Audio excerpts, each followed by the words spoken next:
Hello tout le monde, c'est Alice, je vous retrouve pour une nouvelle vidéo, je vais vous lire mes bulletins scolaires.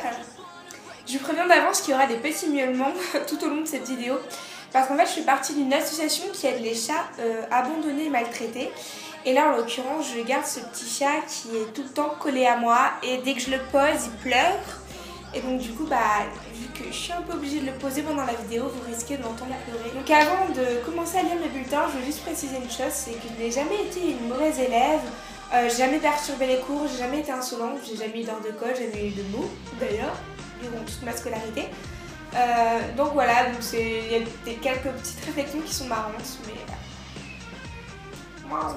Donc ma mère en fait a gardé tous mes bulletins de la 6e jusqu'à la terminale, donc voilà, j'ai sélectionné les meilleurs.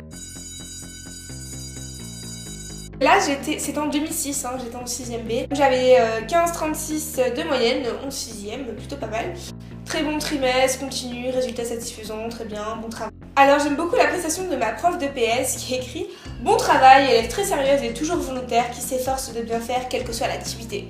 Ce qu'il faut savoir c'est que cette prof là en fait c'était aussi ma prof de danse donc je pense qu'elle me kiffait bien. Alors aussi ce qui me fait rire c'est genre l'appréciation de mon prof d'art plastique qui est « Ensemble trop juste, attention aux leçons ». Oui parce qu'il faut savoir que mon prof d'art plastique on avait 12 ans mais il nous faisait des cours d'histoire de l'art avec des leçons à apprendre par cœur. Genre on avait pratiquement pas de travaux manuels, voilà. Donc j'avais 11 de moyenne en art plastique, le truc qui est censé te remonter un petit peu, mais non. J'aime bien parce que là j'ai un petit schéma genre où j'ai quand même recalculé ma moyenne pour être sûre qu'il s'était pas trompé. Alors je passe à mon deuxième bulletin, le bulletin de 5e C en 2007. Donc j'étais la première de la classe, j'avais 16,80 de moyenne. L'appréciation c'est très bon trimestre, un travail de bonne qualité dans toutes les matières. Alors ne négligez pas le PS. Alors oui, parce qu'il faut savoir que, le truc un peu marrant, c'est que j'ai pratiquement 16 voire 17 de moyenne partout, sauf en sport où j'ai 9. Avec la super appréciation. Résultat insuffisant, Alizé doit pouvoir mieux faire. Il faut s'accrocher, fournir des efforts nécessaires à cela. C'est sport. Pourquoi tu viens m'embêter? J'ai 16 de moyenne et toi t'es là en mode faut que je fasse des efforts en sport. Alors mon bulletin de 3e. Alors là ça commençait déjà les absences. Ouais. Alors musique j'ai augmenté. Alors j'ai augmenté quand même à 15. Avant j'avais 11, je crois 12. Et là, il me met toujours ensemble convenable. Ce prof a un problème. Et je crois qu'il avait trop la flemme d'écrire des appréciations. Il mettait convenable à tout le monde. Alors quand même, en sport, franchement, je sais pas, j'ai vraiment eu tout le temps la poisse en sport.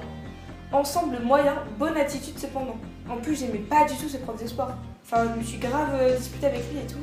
Je me rappelle, il avait dit que j'avais un caractère de merde, je précise. Il a bien dit ça, un caractère de merde.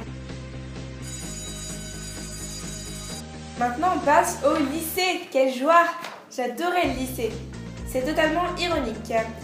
Donc j'étais en seconde 3, c'était en 2011, ça date. 40 demi-journées justifiées. Alors ouais, clairement au lycée là c'était pire les absences.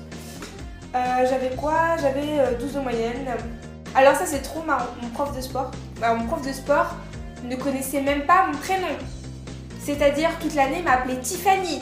Il me confondait avec une autre fille de ma classe qui elle aussi avait les cheveux noirs. Mais on se ressemblait pas du tout. Et du coup, il m'écrit très bon trimestre, donc il ne savait même pas qui j'étais. Je me rappelle en physique, j'aimais bien cette prof, elle était super gentille avec moi. J'avais quand même 5 de moyenne. Elle est genre trop gentille, elle m'écrit des résultats insuffisants malgré de la bonne volonté. Oui, c'est sûr de la volonté j'en avais.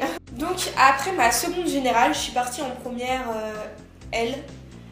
Franchement, si c'était à refaire, je sais pas si je le referais. Mes parents m'ont quand même obligée à prendre l'option maths. Voilà, merci papa, merci maman, c'était cool. J'avais pareil 4 de moyenne, limite en maths.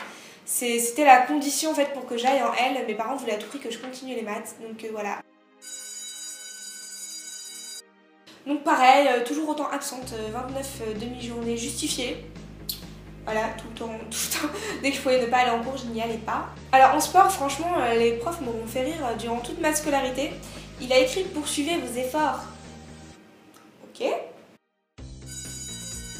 La terminale, donc j'ai voulu mon bulletin, donc terminale L du 2e trimestre. de philo qui est écrit « Travail sérieux, 4 points d'interrogation ». Je suppose que c'était ironique. Et voilà, ma vidéo se termine, j'espère que ça vous a plu.